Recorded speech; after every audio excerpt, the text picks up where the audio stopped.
स्वाभाविक सी रूप से इससे ज्यादा और बुरी स्थिति क्या हो सकती है कि जब देश के मुख्य न्यायमूर्ति के मामले में इस तरीके से हो जाए, तो निश्चित रूप से इससे ज्यादा तकलीफ नहीं होती। हम लोग बहुत सारे लोग हम लोग यूज करते हैं शब्द की जो है जजेज यूज करते हैं, जज शब्द नहीं है। पहले आप समझ लीजिए, हाई कोर्ट में या सुप्रीम कोर्ट में जजेज नहीं है, वहां पर जस्टिस शब्द यूज हुआ है। और जस्टिस शब्द इसीलिए होता है क्योंकि मुझे याद है कि एक केस के मामले में मैं एज ए एडवोकेट अपीयर था और उसी में ही बात हो रही थी। तो उसमें एक चीज आई थी कि जज जो चीजें हैं सिर्फ उस दायरे के अंदर चीजें करता है, लेकिन जस्टिस वो डिलीवर करता है जो कानून में भी यदि नहीं है, लॉ नहीं है उसके लिए, तो भी वो डिलीवर करता है। वो देखता है कि न्याय कैसे मिलेगा। तो न्याय देने के लिए वो तमाम चीजों से ऊपर जा सकता है और इसीलिए हाई कोर्ट और सुप्रीम कोर्ट की रूलिंग्स अपने आप में कानून बन जाती हैं। तो यही वजह है। और जब ये स्थिति हो, और चूंकि जस्टिस डीवाई चंद्रचूड़ के मामले में ये हो रहा है, मुझे बेहद तकलीफ है क्योंकि उस शख्स को मैं निजी तौर पे जानता हूं, उनके बच्चों से लेके सबको जानता हूं। और मैं समझता हूं कि वो संतों वाली जिंदगी जीते। और जो तुलसीदास जी ने कहा है रामचरितमानस में कि संत हृदय नवनीत समाना, तो मैंने और तो उस चीज को मैं देखता हूं उस शख्स में, और मैंने उस शख्स को महसूस किया है।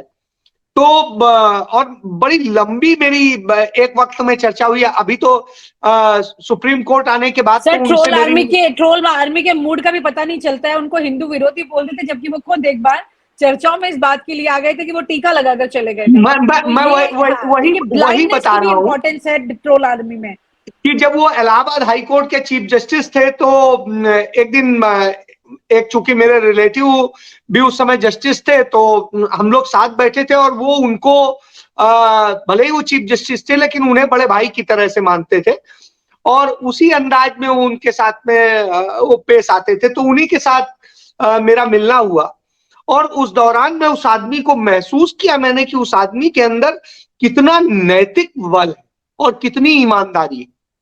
और मुझे नहीं लगता जो लोग देखे होंगे इलाहाबाद हाई कोर्ट को और लखनऊ में हाई कोर्ट को देखे होंगे, वो बता देंगे कि ये एक ऐसा चीफ जस्टिस रहा है जिसपे किसी तरह का कोई सवाल नहीं रहा।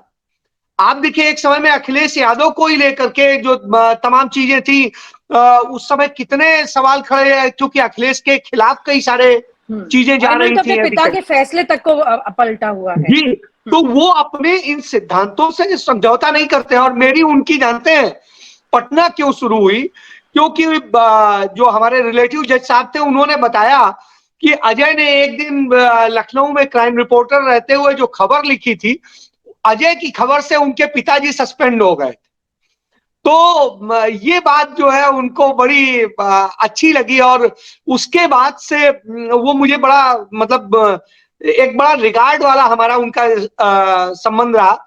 और जो इस समय एक जस्टिस एंड जस्टिस कौल, वो जस्टिस कौल साहब जो है चंडीगढ़ में हाई कोर्ट के चीफ जस्टिस रहे हैं। तो वो और हम और ये सब लोग जो एक दिन दिल्ली में बैठे थे किसी के यहाँ, और घर जैसे, मैं नाम ले लेता हूँ, मार्कंडेय काटजू साहब के यहाँ, और वहां पर बैठ करके बहुत सारी चर्चाएं हुई। इतना अच्छा लगा था और मैं इत्तेफाक से उनमें से एक इकलौता जर्नलिस्ट था। तो उस दौरान इतनी चीजें वो खुल के बात कर रहे थे, कहीं कोई गुरेज नहीं था। उन्हें ये भी नहीं था कि यदि कहीं किसी ने कहा भी अरे इतना मत करो, ये मीडिया के लोग हैं, इनका कोई भरोसा नहीं होता है, तो उन्होंने कहा क्या करेंगे, हम झूठ तो बोल नहीं रहे हैं ना। जी सर। तो ये एक बड़ी चीज होती है कि यह हिम्मत होनी चाहिए और यह हिम्मत मैंने उस शख्स में देखी। यदि ऐसे आदमी को ट्रोल किया जाता है तो लगता है कि वाह भाई, अब इसके बाद में तो कहीं कोई नैतिकता बची नहीं है। तो शायद यही है। लेकिन मैं इसके लिए कांग्रेस पार्टी को और विवेक तन्खा को धन्यवाद दूंगा कि उन्होंने एक पहल की और इसके लिए प्रेसिडेंट ऑफ इंडिया को चिट्ठी लिखी और तमाम सारे उन सांसदों को जिन्होंने उसमें साइन किया है और उस बात को इंडोर्स किया है कि हाँ ऐसा नहीं होना चाहिए और ये गलत हो रहा है, इसको जांच होनी चाहिए और सख्त कार्रवाई होनी चाहिए। जी। और आप हमसे जुड़े रहने के लिए सब्सक्राइब करें YouTube पर, फॉलो करें Twitter पर और लाइक करें Facebook पर। और ज्यादा जानकारी के लिए आपको टाइप करना होगा सिर्फ न्यूज नशा।